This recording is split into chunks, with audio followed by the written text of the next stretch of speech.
3 years ago, President Obama declared success in Iraq.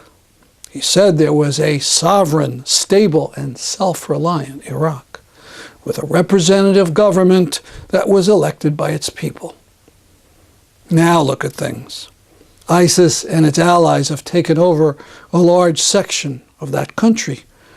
The Iraqi army, which the U.S. so carefully trained and so lavishly equipped with weapons, crumbled when it faced the ISIS forces.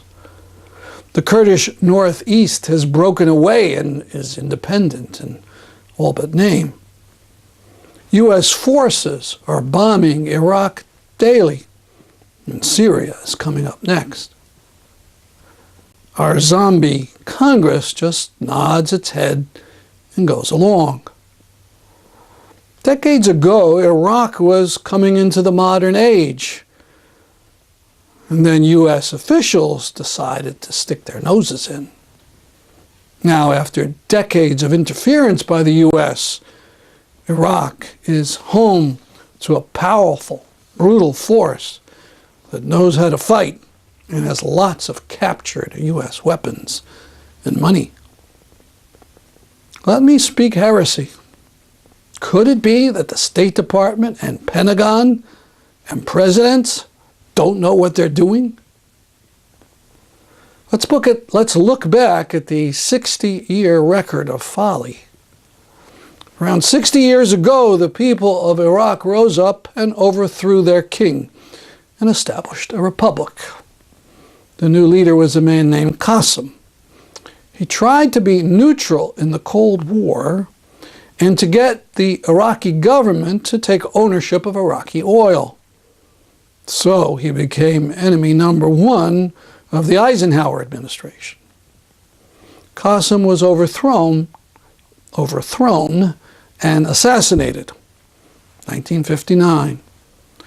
One of the key operatives against him was a man named Saddam Hussein.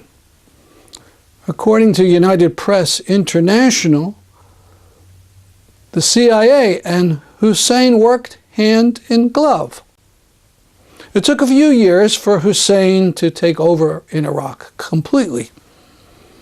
In the process, the CIA gave Hussein and his associates lists of democratic and leftist forces in Iraq who were all rounded up and killed. In the 1980s, the U.S. helped Hussein because he was making war on Iran. Now, there was that infamous picture of Donald Rumsfeld and Hussein shaking hands. Hussein was able to get at least a draw in that war with Iran because of all the U.S. help. Help that was given, by the way, even though Hussein was using poison gas against Iraqi Kurds. Then in 1990, Hussein went a little too far for U.S. tastes. He invaded Kuwait. Now, the one-time tool and ally was the new Hitler. And we had our first Gulf War. After it was over, Iraqis rose up in rebellion against Hussein, but the U.S. under Bush let these rebels get slaughtered. Then there were 13 years of sanctions on Iraq. It couldn't sell its oil, it couldn't bring in the food and other necessities, and about 1 million Iraqis died. All this because Hussein supposedly had weapons of mass destruction. Tony Blair told us Hussein was a threat to the world. In 2003, Bush and Blair invaded Iraq. Shock and awe. They used divide and conquer tactics to pit Sunni against Shia, and they left the country full of depleted uranium, ruined, and in the midst of a civil war. Do you think any of this might have gotten Iraqis angry? Angry enough to turn to any kind of fanatic or irrational force as long as it appeared to be a winner. In 2011, Obama took out U.S. combat troops and said Iraq was sovereign.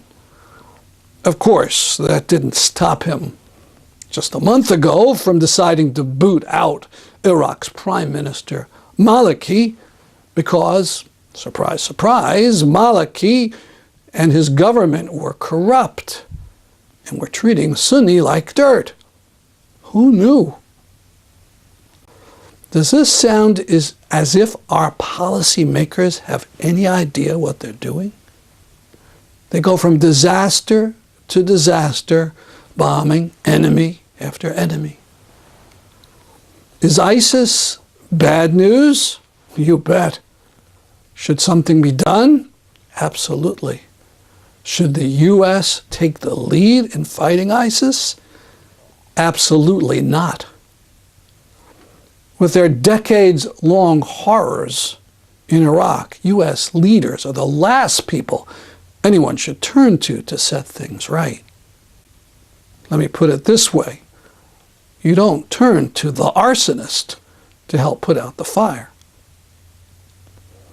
There is something called the United Nations.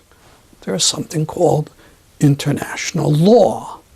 If a country is being attacked or if there's a threat to international peace, law says the matter should be brought to the United Nations. Let them handle it. Bring our troops home.